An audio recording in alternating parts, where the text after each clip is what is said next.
গত শনিবার ছিল ঢালিউড মেগাস্টার শাকিব খানের জন্মদিন। এই বিশেষ দিনে ভক্তদের ভালোবাসায় সিক্ত নায়ক ভক্তদের পাশাপাশি তার ছোট সন্তানের মা চিত্রনায়িকা শবনম বুবলি থেকেও পেয়েছেন শুভেচ্ছা। শনিবার সামাজিক মাধ্যমে বুবলি প্রকাশ করেছেন শাকিব খানের সঙ্গে তার একমাত্র সন্তান শেজাদ খান বীরের ছবি, আর ক্যাপশনে লিখেছেন শুভ জন্মদিন।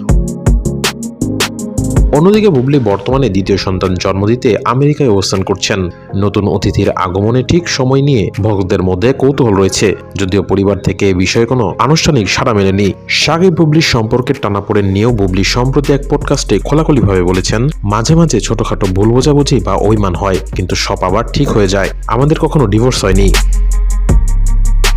শেজাদ খান বীরের জন্ম 2020 সালের 21 মার্চ যুক্তরাষ্ট্রের লং আইল্যান্ড জিউস মেডিকেল হাসপাতালে। বর্তমানে শাকিব বুবলির সম্পর্ক নিয়ে ভক্তদের কৌতূহল থাকলেও জন্মদিনে বুবলির শুভেচ্ছা এ নিয়ে স্পষ্ট ইঙ্গিত দিচ্ছে যে দুজনের মধ্যে এখনো রয়েছে সখ্যপূর্ণ সমঝোতা এবং ইতিবাচক সম্পর্ক।